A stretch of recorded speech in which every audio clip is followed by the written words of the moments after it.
28해를 참았습니다. 그런 제가 처음으로 들고 일어난 날 손에 쥔 건 칼도 소리도 아니었어요. 12,000원짜리 치킨 한 마리였습니다. 아버지 환갑잔치예요. 50명 뷔페를 차리라면서 아버지가 준 돈이 10만 원이었거든요. 언니는 축의금 100만 원을 들고 와서 빈손으로 앉았고 저는 새벽 4시부터 잔치상을 준비하고 있었습니다. 28해 동안 늘 그랬어요. 언니는 돈을 내고 저는 몸을 냈습니다. 아버지는 그게 공평하다고 믿었어요. 그래서 저는 그 10만 원으로 치킨 8마리를 시켜 뷔페 테이블에 올렸습니다. 나머지 2만 원으로는 콜라 5병을 샀어요. 하객 50명 앞에서 아버지 얼굴이 돌처럼 굳는 걸 봤을 때 저는 태어나서 처음으로 등이 곧았습니다. 제 이름은 최윤서. 올해 46입니다. 이 이야기를 하려면 한참을 되돌아가야 해요. 우리 집은 자매였습니다. 언니 최윤정, 저보다 3살 위. 그리고 저 최윤서. 어머니는 제가 18살 때 위암으로 돌아가셨어요. 아버지 최병호는 올해 74. 시내에서 작은 철물점을 했는데 오래전에 접었고 지금은 월세 2채와 연금으로 사셨습니다. 넉넉하진 않아도 모자라지도 않은 살림이었어요. 어머니가 돌아가신 날 아버지가 저를 부엌으로 불렀습니다. 18이었어요. 윤서야, 이제부터 내가 해야 한다. 언니는 그때 이미 서울에서 대학을 다니고 있었습니다. 아버지의 선택은 단순했어요. 집에 있는 딸이 부엌을 맡는다. 그게 다였습니다. 제가 대학에 가고 싶다고 말했을 때 아버지는 밥상에 숟가락을 내려놓으며 말했어요. 윤정이 등록금도 벅찬데 둘 다 보낼 형편이 안 된다. 너는 여기서 나 좀 도와라. 그 한마디가 제 20대를 결정했습니다. 언니는 서울에서 대학을 나와 무역회사에 취직했어요. 저는 아버지 철물점 격리를 보면서 집안 살림을 했습니다. 20에 시작해서 30이 되도록 같은 부엌에 서 있었어요. 아버지 아침밥, 점심 도시락, 저녁 반찬. 명절이면 제사상, 손님이 오면 잔치상. 이 집 부엌에서 제 손을 거치지 않은 음식이 없었습니다. 31에 늦게 결혼했어요. 남편 한정우는 인쇄소에서 일했는데 결혼 3년 만에 인쇄소가 문을 닫았습니다. 이후로 이일 저일 전전했어요. 성실한 사람이었지만 운이 따르지 않았습니다. 아이는 딸 하나 서윤이. 올해 중학교 2학년이에요.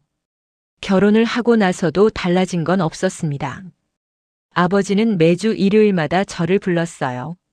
집 청소, 빨래, 밑반찬. 전화가 올 때마다 같은 말이었습니다. 윤서야, 일요일에 올 수 있지? 물음표가 붙어 있었지만 질문이 아니었어요. 통보였습니다. 언니는 달랐습니다. 서울에서 잘 나가는 무역회사 과장이 됐고 연봉이 올라갈수록 아버지의 목소리는 부드러워졌어요. 언니가 명절에 백화점 쇼핑백을 들고 나타나면 아버지는 현관까지 마중을 나갔습니다. 우리 윤정이 왔어? 그 목소리가 한껏 높아지는 걸 부엌에서 들으며 저는 전을 뒤집었어요. 언니는 부엌에 오지 않았습니다. 한 번도요. 명절에 와서 소파에 앉아 아버지와 텔레비전을 보다가 밥 먹고 설거지가 끝나기 전에 아빠, 나 차 막히기 전에 올라가야 해라고 말했어요. 아버지는 그래 조심해서 가라고 했습니다. 저한테는 한 번도 그런 말을 한 적이 없었어요. 추석이면 전을 부치고 설이면 만둣국을 끓이고 아버지 생신이면 미역국에 갈비찜까지. 28해 동안 저는 이 집의 부엌이었습니다. 사람이 아니라 장소였어요. 39 되던 해 겨울이었습니다. 독감이 걸려서 39도 가까이 열이 올랐어요. 이불 속에서 으슬으슬 떨고 있는데 전화가 왔습니다. 윤서야, 내일 제사인데 너 오는 거지? 아빠, 나 지금 열이 많이 나서. 감기 좀 걸렸다고 제사를 빠져? 엄마 제사야. 네, 엄마. 그 말에 아무것도 할 수 없었습니다. 해열제 2알을 삼키고 새벽같이 나갔어요. 부엌에서 8시간을 서서 상을 차렸습니다. 머리가 깨질 것 같았지만 아프다는 말은 2번 다시 꺼내지 못했어요. 거실에서는 아버지와 언니가 과일을 까먹으며 텔레비전을 보고 있었습니다. 그날 밤 상을 다 치우고 설거지를 마치고 나니 11시였어요. 밥솥에 밥이 조금 남아 있었습니다. 작은 공기에 퍼서 찬물을 부어 말아 먹었어요. 딱딱하게 식은 밥알이 이 사이에 끼었습니다. 온 가족 밥상을 차리고 나면 제 몫은 늘 마지막이었어요. 그때 언니가 부엌에 들어왔습니다. 물을 한 잔 따르면서 말했어요. 윤서야, 오늘 잡채 진짜 맛있었다. 너는 이런 거라도 잘하니까 다행이야. 이런 거라도. 숟가락을 쥔 손에 힘이 들어갔습니다. 언니는 이미 돌아서서 아빠, 나 내일 아침 일찍 올라가야 해라고 말하고 있었어요. 저는 찬밥을 한 숟갈 더 떴습니다. 환갑잔치 이야기가 나온 건 3달 전이었습니다. 아버지가 전화로 말했어요. 윤서야, 내 환갑이 다음 달이잖아. 집에서 크게 하자. 친척이랑 동네 어른들까지 50명쯤 부를 거야. 뷔페처럼 차려. 50명 뷔페였습니다. 잡채, 전, 갈비찜, 보쌈, 과일, 떡. 제대로 하려면 재료비만 7, 80만 원은 들 거였어요. 아빠, 비용은? 윤정이가 축의금 낸다고 했어. 100만 원. 내가 음식 준비하면 되지. 100만 원은 언니가 내고 요리는 제가 한다. 표면적으로는 공평해 보였습니다. 하지만 언니는 돈만 내면 끝이고 저는 장을 보고 손질하고 조리하고 세팅하고 치우고 설거지까지 3일을 통째로 바쳐야 했어요. 거기에 제가 쓸 장볼 돈은 어디 있는 건지 물었습니다. 윤정이 100만 원에서 쓰면 되잖아. 아빠, 축의금이랑 재료비는 다른 거잖아. 언니한테 축의금을 재료비로 쓴다고 하면 될까? 아버지의 목소리가 낮아졌습니다. 내 언니가 100만 원이나 내겠다는데 내가 뭘 더 바라냐? 살림하는 사람이 장 볼 줄 알아야지. 알아서 잘해. 전화가 끊겼어요. 이틀 뒤 아버지 집에 갔습니다. 구체적으로 메뉴를 정하려고요. 아버지는 소파에 앉아 TV를 보다가 봉투 하나를 내밀었어요. 여기 일단 이거로 장 봐라. 남으면 내 수고비 해. 봉투 안에 10,000원짜리 10장이 들어있었습니다. 10만 원. 50명 뷔페에 10만 원이었어요. 아버지도 시장 물가를 모르시는 분이 아니었습니다. 갈비만 해도 2kg면 30만 원이 넘었어요. 보쌈, 돼지고기, 전 재료, 잡채 재료, 과일, 떡까지 합치면 100만 원도 빠듯할 금액이었습니다. 아빠, 이걸로는 부족하면 내가 좀 보태. 원래 부모 환갑에 자식이 돈 안 쓰냐? 그럼 언니는요? 그 말이 목구멍까지 올라왔다가 삼켰습니다. 윤정이는 축의금 100만 원 내잖아. 너는 몸으로 하는 거고. 28년치 계산이 머릿속에서 돌아갔습니다. 제가 이 집에 쏟아부은 시간을 시급으로 환산하면 얼마일까? 새벽부터 밤까지 명절마다 제삿날마다 매주 일요일마다. 그 노동에 대한 값이 10만 원이었어요. 네, 아빠. 습관처럼 나온 말이었습니다. 환갑잔치 당일 새벽에 시장으로 갔습니다. 늘 다니던 시장이었어요. 집에서 버스 새 정거장. 정육점 앞에서 발이 멈췄습니다. 돼지고기 가격표를 봤어요. 보쌈용 전지 1kg에 14,000원. 갈비찜용 소갈비 1kg에 32,000원. 손에 쥔 10만 원이 점점 종이 조각처럼 느껴졌습니다. 정육점 사장님이 물었어요. 순옥 씨 아니고 윤서 씨 맞지? 오늘은 뭐 해? 대답이 나오지 않았습니다. 저는 시장 한복판에 서서 사람들이 흥정하는 소리, 생선 다듬는 소리, 저울이 찍히는 소리를 멀리서 듣듯이 들었어요. 그때 무언가가 끊어졌습니다. 소리가 아니었어요. 통증도 아니었습니다. 그냥 조용히 오래된 밧줄이 닳고 닳아 마지막 한 올이 툭 하고 떨어지는 느낌이었어요. 28해 동안 제 등을 구부리고 있던 무게가 사라졌습니다. 저는 시장을 나왔어요. 장바구니는 비어 있었습니다. 시장 앞 치킨집이 막 문을 열고 있었어요. 유리창에 가격표가 붙어 있었습니다. 한 마리 12,000원. 저는 가게 안으로 들어갔습니다. 치킨 8마리 주세요. 점원이 눈을 동그랗게 떴어요. 8마리요? 행사세요? 네. 아버지 환갑이에요. 96,000원. 남은 4,000원으로 편의점에서 콜라 5병을 샀습니다. 치킨 박스 8개를 봉지에 나눠 담고 아버지 집으로 갔어요. 택시 안에서 튀김 기름 냄새가 진하게 났습니다. 운전기사분이 맛있는 냄새네요 했어요. 저는 네, 잔치상이에요 하고 웃었습니다. 진짜로 웃긴 건 그 웃음이 연기가 아니었다는 거예요.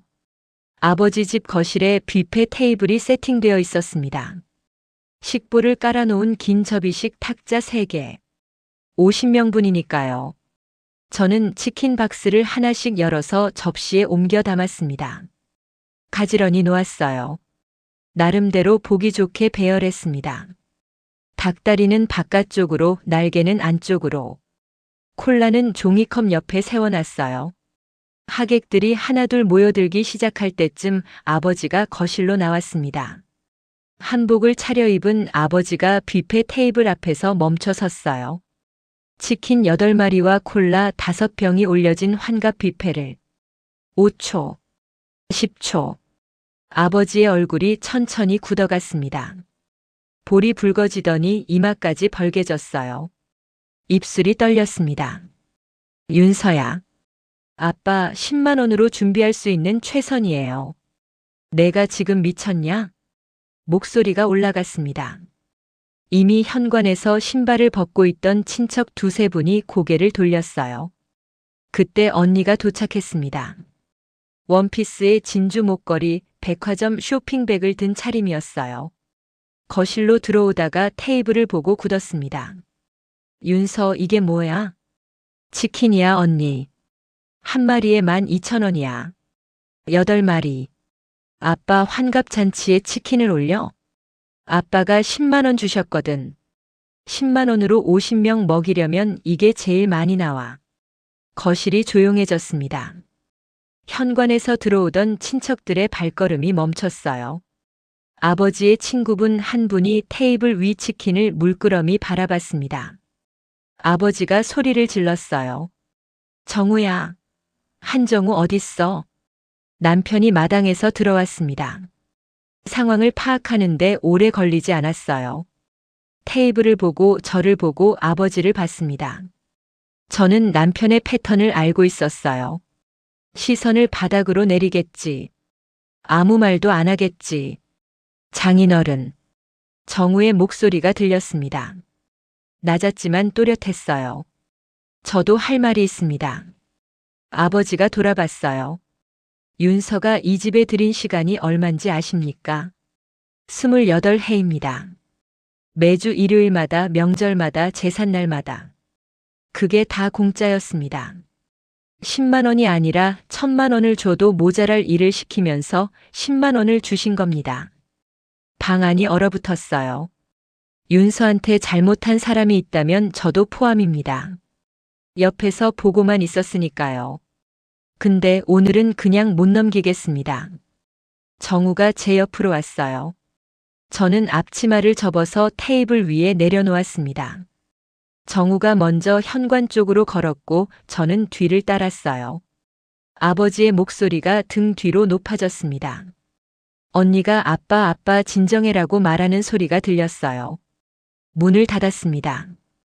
계단을 내려오면서 숨을 깊게 들이쉬었어요. 바깥 공기가 차가웠습니다. 28해 동안 내쉬지 못했던 숨이었어요. 주차장에서 정우와 나란히 서 있었습니다. 아무 말도 없었어요. 멀리서 아이들 노는 소리가 들렸고 어딘가에서 텔레비전 소리가 새어나왔습니다.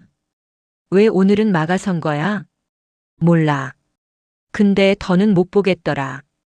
그게 다였어요. 멋진 말도 긴 설명도 없었습니다. 저는 창밖으로 시선을 돌렸어요.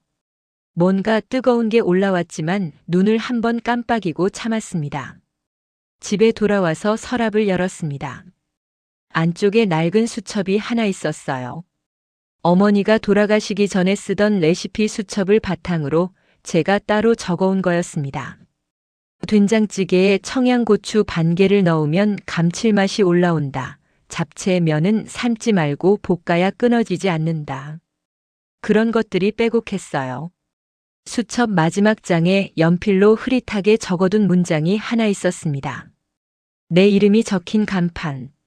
언제 적었는지도 모르겠어요. 글씨가 많이 번져 있었습니다. 부엌에서 정우가 컵라면 물을 끓이는 소리가 났어요. 한참 뒤에 나가보니 식탁에 컵라면 2개를 올려놓고 저를 기다리고 있었습니다. 밥은 못 해주는데 이거라도. 저는 피식 웃었어요. 28해 동안 남의 밥상을 차려온 사람에게 컵라면은 이상하게 따뜻했습니다. 소문은 빨랐습니다. 치킨 환갑잔치 이야기가 아버지 지인들 사이에서 퍼졌어요. 여론은 둘로 갈렸습니다.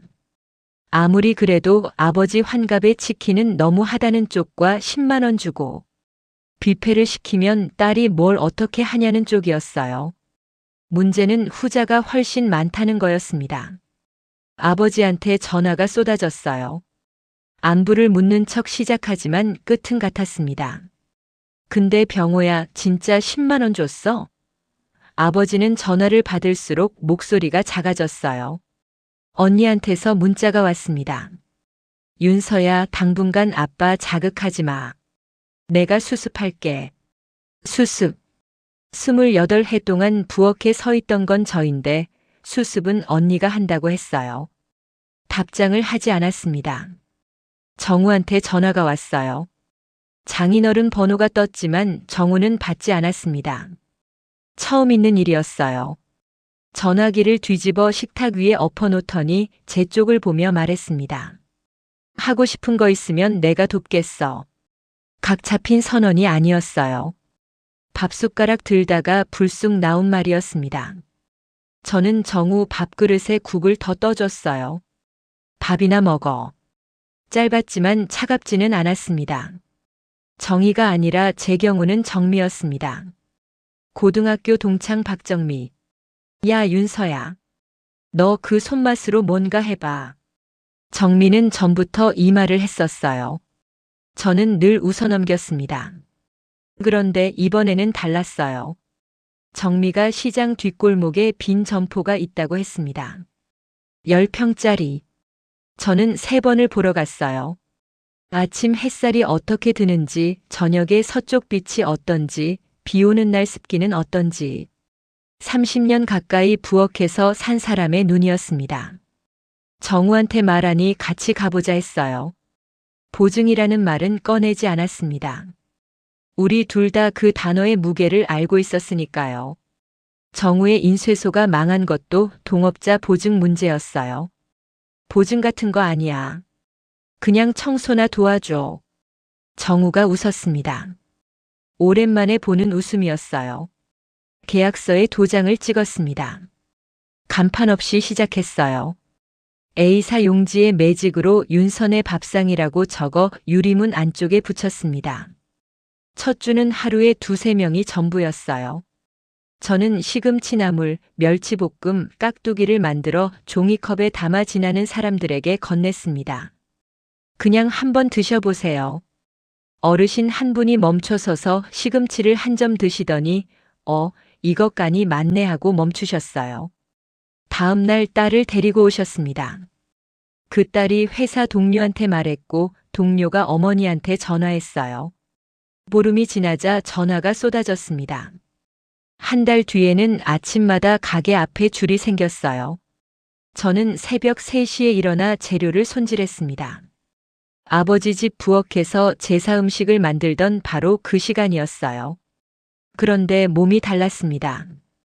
같은 새벽인데 덜 무거웠어요. 아버지 부엌에서의 새벽은 납덩어리 같았습니다. 들수록 무거워지는 시간이었어요. 지금의 새벽은 반죽 같았습니다. 치댈수록 탄력이 붙었어요. 어느 밤 우엉조림을 조리다가 콧노래가 나왔습니다. 무슨 노래인지도 몰랐어요. 형광등 아래 혼자였지만 외롭지 않은 부엌이었습니다. 지역 신문에 기사가 났습니다. 간판도 없이 줄 서는 골목 반찬 가게. 사진 속에 앞치마를 두른 제가 있었어요. 제 이름이 적혀 있었습니다. 최윤서 대표. 아버지 집에서 28해를 살면서 제 이름이 제대로 불린 적은 거의 없었어요. 윤서야 아니면 야였습니다. 신문에 최윤서라고 그 옆에 대표라고 적혀 있는 걸 한참 들여다봤어요. 정우가 그 신문을 접어서 지갑에 넣었습니다. 제가 보고 있었지만 아무 말도 안 했어요. 방송국에서 연락이 왔을 때는 망설였습니다. 카메라 앞에 서본 적이 없었거든요. 정미가 공짜 광고잖아 했고 정우는 내가 결정해 했어요. 다음 날 아침 전화를 걸었습니다. 하겠습니다. 촬영 둘째 날 인터뷰에서 작가가 물었어요. 요리가 윤서 씨한테 어떤 의미예요? 저는 제 손을 내려다봤습니다. 갈라진 손등, 칼에 베인 흔적, 기름에 데인 자국. 30년 가까이 일한 손이었어요. 제가 절 증명하는 방법이었던 것 같아요. 오래 몰랐는데 이제야 알겠어요. 방송이 나가고 나서 가게는 폭발했습니다. 줄이 골목 밖으로 이어졌어요. 번호표를 나눠줘야 했습니다. 재료를 2배로 늘리고 새벽 기상을 1시간 더 당겼어요. 쿠킹 클래스도 시작했습니다. 문 닫은 저녁 4~5명이 모여 반찬 만드는 법을 배웠어요. 한 분이 집에서 해봤는데 진짜 되더라 하면서 다음 주에 친구를 데려왔어요. 그 다음 주에는 자리가 모자랐습니다. 레시피 책 제의가 들어온 건 가게를 연지 넉 달째였어요. 서랍에서 낡은 수첩을 꺼냈습니다. 마지막 장의 흐릿한 문장 위에 손가락을 얹었다가 뗐어요. 내 이름이 적힌 간판. 이제 그 옆에 한 줄을 더 쓸 수 있을 것 같았습니다. 책이 나왔을 때 표지를 한참 들여다봤어요. 최윤서의 밥상. 수첩에 빼곡히 적어왔던 레시피들이 활자가 되어 있었습니다. 손끝으로 한번 쓸었어요. 사인회에서 한 분이 책을 내밀며 말했습니다. 저도 딸한테 미안한 게 있어요. 이 책 보면서 많이 울었어요. 저는 사인을 마치고 그분 손을 잠깐 잡아드렸어요. 그분이 돌아서는데 어깨가 들썩이는 게 보였습니다. 2호점을 냈습니다. 하필 아버지 동네에서 걸어서 10분 거리였어요. 아버지 지인들 사이에서 전화가 돌았습니다. 윤서 가게가 2호점까지 냈대. 신문에도 나오고 방송에도 나왔다며. 아버지가 그 전화들을 어떤 얼굴로 받고 계실지 짐작이 갔어요. 언니가 가게에 찾아왔습니다. 한산한 오후였어요. 제가 재료를 손질하고 있는데 문이 열렸습니다.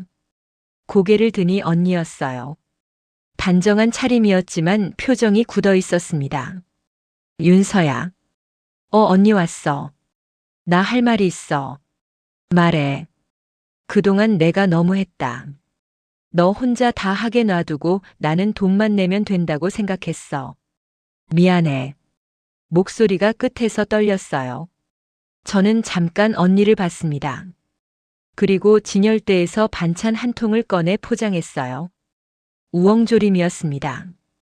언니가 어릴 때부터 좋아하던 거였어요. 맛있게 먹어. 언니가 눈을 깜빡였어요. 더 말하려다 그냥 두 손으로 받았습니다. 돌아가면서 한번 뒤를 돌아봤어요. 저는 이미 손질 자리로 돌아가 있었습니다. 용서한다는 말도 괜찮다는 말도 하지 않았어요. 그냥 반찬 한 통이었습니다. 그런데 어떤 말보다 많은 게 담겨 있었어요. 2호점 오픈날 새벽이었습니다. 해 뜨기 전에 가게 앞에 사람들이 모여 있었어요. 10명 넘게 줄을 서고 있었습니다. 입김이 하얗게 피어올랐어요. 줄 중간쯤에 눈에 익은 사람이 있었습니다. 모자를 눌러쓰고 목도리로 얼굴을 반쯤 가린 채 고개를 숙이고 서 있었어요. 28해를 함께 살면 뒷모습만 봐도 알 수 있습니다. 어깨 너비 서 있는 자세, 주머니에 손을 넣는 습관. 아버지였어요. 직원에게 말했습니다. 저기 모자 쓰신 분 안으로 모셔와요. 아버지가 가게 안으로 들어왔을 때 모자를 벗었습니다. 볼이 빨갛게 얼어 있었어요. 새벽부터 밖에 서 있었던 거였습니다. 두 사람의 눈이 마주쳤어요. 가게 안이 바빴지만 그 순간만큼은 다른 소리가 들리지 않는 것 같았습니다. 아버지가 지갑을 꺼내려 했어요. 손이 떨렸습니다. 아빠, 오늘은 그냥 드세요. 됐어. 내가 살게. 괜찮아요. 그냥 가져가세요. 아버지가 더 말을 잇지 못했어요. 저는 반찬통 3개를 꺼내 포장했습니다. 우엉조림, 멸치볶음, 깍두기. 하나씩 봉투에 넣고 입구를 단단히 접어서 두 손으로 내밀었어요. 아버지가 봉투를 받아들며 입을 열었습니다. 언니가 눈을 깜빡였어요. 더 말하려다 그냥 두 손으로 받았습니다. 돌아가면서 한번 뒤를 돌아봤어요. 저는 이미 손질 자리로 돌아가 있었습니다. 용서한다는 말도 괜찮다는 말도 하지 않았어요. 그냥 반찬 한 통이었습니다. 그런데 어떤 말보다 많은 게 담겨 있었어요. 2호점 오픈날 새벽이었습니다. 해 뜨기 전에 가게 앞에 사람들이 모여 있었어요. 10명 넘게 줄을 서고 있었습니다. 입김이 하얗게 피어올랐어요. 줄 중간쯤에 눈에 익은 사람이 있었습니다. 모자를 눌러쓰고 목도리로 얼굴을 반쯤 가린 채 고개를 숙이고 서 있었어요. 28해를 함께 살면 뒷모습만 봐도 알 수 있습니다. 어깨 너비 서 있는 자세, 주머니에 손을 넣는 습관. 아버지였어요. 직원에게 말했습니다. 저기 모자 쓰신 분 안으로 모셔와요. 아버지가 가게 안으로 들어왔을 때 모자를 벗었습니다. 볼이 빨갛게 얼어 있었어요. 새벽부터 밖에 서 있었던 거였습니다. 두 사람의 눈이 마주쳤어요. 가게 안이 바빴지만 그 순간만큼은 다른 소리가 들리지 않는 것 같았습니다. 아버지가 지갑을 꺼내려 했어요. 손이 떨렸습니다. 아빠, 오늘은 그냥 드세요. 됐어. 내가 살게. 괜찮아요. 그냥 가져가세요. 아버지가 더 말을 잇지 못했어요. 저는 반찬통 3개를 꺼내 포장했습니다. 우엉조림, 멸치볶음, 깍두기. 하나씩 봉투에 넣고 입구를 단단히 접어서 두 손으로 내밀었어요. 아버지가 봉투를 받아들며 입을 열었습니다. 윤서야. 28해 동안 수천 번 불렸던 이름이었어요. 그런데 오늘은 달랐습니다. 낮고 조심스러운 목소리였어요. 아버지가 무슨 말을 하려는 건지, 어디서부터 시작해야 하는 건지 모르는 얼굴이었습니다. 눈 아래가 붉어졌어요. 추웠죠? 따뜻하게 드세요, 아빠. 아버지가 고개를 한번 끄덕였어요. 봉투를 두 손으로 꼭 쥐고 몸을 돌렸습니다. 가게 문을 나가는 뒷모습이 작아 보였어요. 골목 어귀에서 아버지가 걸음을 멈췄습니다. 봉투를 들여다보셨어요. 잠깐 서 계시다가 고개를 들어 하늘을 봤습니다. 아침 해가 막 올라오고 있었어요. 가게 안에서 저는 다음 손님을 맞이하고 있었습니다. 어서 오세요. 복수가 아니었어요. 원망도 아니었습니다. 그냥 최윤서였어요. 내 이름으로 내 부엌에서 내 간판 아래 서 있는 사람이었습니다. 새벽에 간판 불빛을 올려다봤어요. 윤선의 밥상. 골목으로 불빛이 번졌습니다. 아버지 집 부엌에서 형광등 아래 혼자 서 있던 그 사람이 여기까지 왔습니다. 정우가 옆에 서 있었어요. 두 사람이 나란히 간판을 올려다봤습니다. 오늘도 잘 부탁해. 28년째 같은 말이네. 정우가 멈칫했어요. 저는 돌아봤습니다. 그리고 먼저 웃었어요. 같은 말이었지만 전혀 다른 말이었습니다. 예전에는 차갑게 흘러나왔던 그 문장이 이제는 따뜻했어요. 가게 문이 열리면서 바깥 공기가 한 줄기 들어왔습니다. 간판에 불이 들어와 있었어요. 오늘도 열었습니다. 제 새벽이었어요. 그리고 내일도 이 새벽은 제 것이었습니다. 혹시 지금 당신은 누군가의 수고를 당연하게 여기고 있지는 않으신가요?